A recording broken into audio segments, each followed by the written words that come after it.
teman-teman pernah tidak merasa hidup ini bagaimana ke depannya dan ketakutan akan masa depan, takut miskin, takut gagal, takut tidak berhasil, apalagi mungkin ada yang di fase memang dia lagi tinggi-tingginya kemarin terus jatuh sejatuh-jatuhnya. Nah, kita akan belajar nih dari kisah Nabi Musa alaihissalam.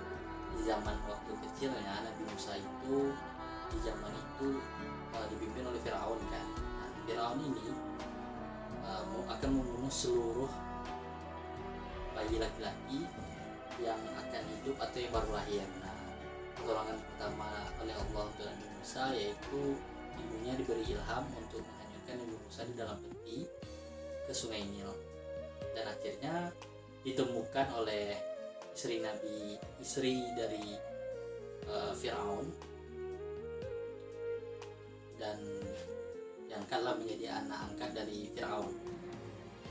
Kemudian di masa remajanya dan beranjak dewasa, Nabi Musa alaihissalam membunuh seorang dari kaum Mesir. Nah, di situ Nabi Musa sangat ketakutan dan melarikan diri.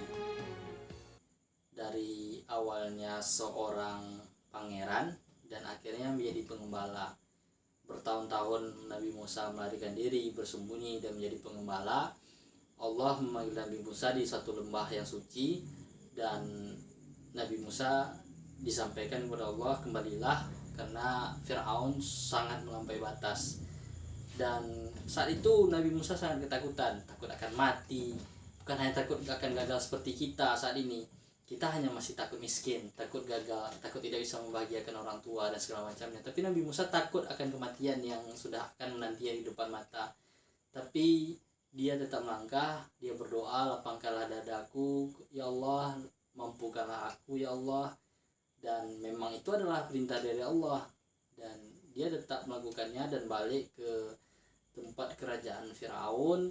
Beliau melakukan hal yang luar biasa di sana, menjadi pemimpin di sana melawan Firaun yang sangat kejam. Dan pada akhirnya di akhir kisah kan kita ketahui bahwasanya Nabi Musa menang, dan sampai hari ini kita tahu hal itu. Dan itulah bukti bahwasanya setiap kesulitan itu ada kemudahan. Setiap kita rasa tidak mampu, pasti akan ada kemampuan yang harus ada di dalam hati kita. Setiap ketidakyakinan itu harus kita lawan dengan keyakinan. Karena ketidakyakinan, kalau kita pastikan kita tidak yakin, kapan akan kita akan melangkah.